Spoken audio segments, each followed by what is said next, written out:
శుభమస్తు. శ్రీరామ జయం. మాఘం, ఫాల్గుణం, చైత్రం, వైశాఖం, జ్యేష్టం ఈ 5 నెలలలో వివాహం అయినటువంటి దంపతులకు ఆషాఢ మాసంలో వియోగం అంటుంది శాస్త్రం.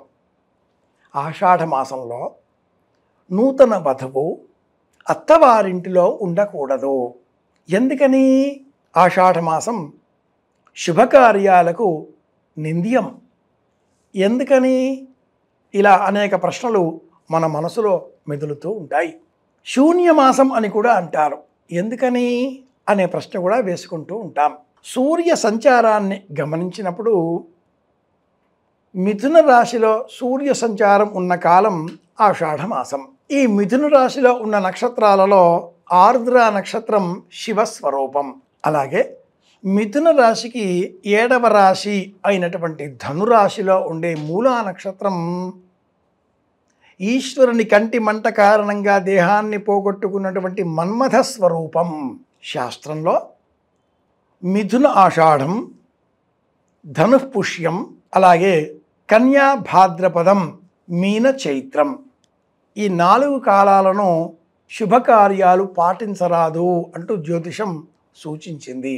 మిథున మాసంలో ఉండే ఆషాఢమాస భాగం, కన్యారాశికి సంబంధించిన భాద్రపద కాలం పితృపక్షాలు, ధనురాశికి సంబంధించిన పౌష్య సంబంధంగా శని నక్షత్రంగా ఉండే ధనుపౌష్యం, చైత్రమాసానికి సంబంధించిన మీనరాశికి సంబంధించిన అంశం మీన చైత్రం. ఈ సంధి కాలాలను ప్రాచీనులు శూన్యమాసాలుగా చెప్పారు.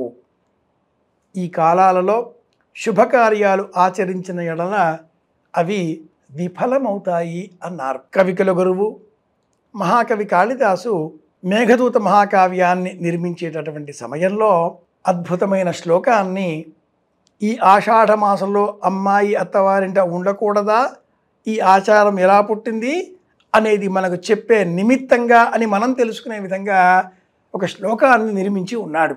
ఆషాఢస్య ప్రథమ దివసే మేఘమాశ్లిష్ట సానుం వప్రక్రీడా పరిణతగత ప్రేక్షణీయం దదర్శ. అది ఆ శ్లోకం. యక్షశ్చక్రే జనకతనయా స్నాన పుణ్యోదకేషు స్నిగ్ధఛాయా తరుషు మనిషం రామగిర్యాశ్రమేషు.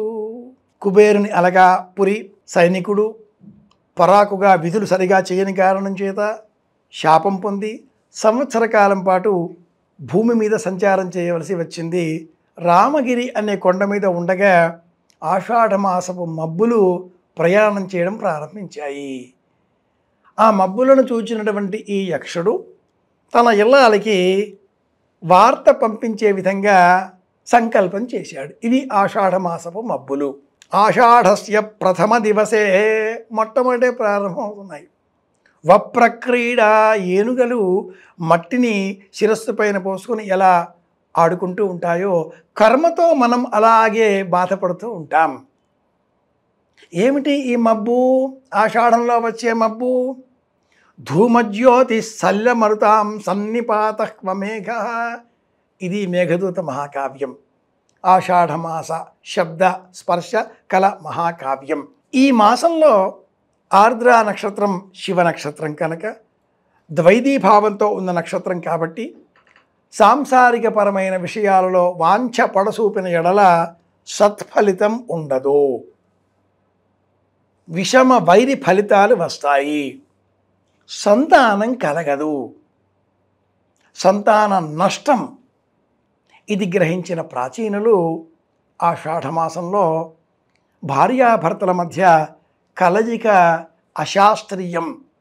ఇలా చెబితే వాళ్ళు వినరు కనుక ఒక ఆచారం ఆషాఢ పట్టి అన్న పేరిట అమ్మాయిని వారి పుట్టింట వదలి అమ్మాయికి కొంత స్త్రీధనంగా అందించాలి. తిరిగి ఆ అమ్మాయిని శ్రావణ మాసపు నోములు నోచుకునే నిమిత్తమై ఇంటికి తీసుకువెళ్ళే సమయంలో బహుమతులతో ఆనందపరిచి తీసుకువెళ్ళాలి. అబ్బాయి ఒక్కడే ఉంటాడు కనుక పూర్వకాలపు ఆచారంలో అబ్బాయికి ఆషాఢ పట్టి. అమ్మాయి తల్లిదండ్రులు ఆషాఢ మాసంలో అబ్బాయి ఇంటికి వచ్చి ఒక్కడే ఉన్న ఆ అబ్బాయితో పలకరించి అబ్బాయికి కాసిన్ని తెల్ల కాగితాలు ఒక వెండి కలం వ్రాసుకునే నిమిత్తమై పూర్వం అందించేటటువంటి వారు. ఇల్లాలకి లేఖలు వ్రాసుకోవండి అంటూ వేళాకోళంగా కూడా చెప్పేటటువంటి వారు. ముప్పాళ్ళ రంగనాయకమ్మ గారు గొప్ప రచయిత్రి. పెళ్ళానికి ప్రేమలేఖ అనే ఒక కథల సంపుటి ఆవిడ రాశారు. సాహిత్యం చదువుకుంటే ఎన్నో విషయాలు తెలిసి వస్తాయి, ఎంతో ఆనందం వేస్తుంది. కవికుల గురువు కాళిదాసు నుంచి రంగనాయకమ్మ గారి పెళ్ళానికి ప్రేమలేఖ వరకు అన్నింటి ఉద్దేశ్యం, సారాంశం ఒకటే. అమ్మాయి అబ్బాయి ఒకటిగా ఉండాలి, ఒకటిగా బ్రతకాలి, వంశాభివృద్ధి కలగాలి, సమాజానికి క్షేమం కలగాలి. ఆషాఢమాసంలో ఇరువురికి వియోగం వెనుక ఇంతటి కథ ఉంది.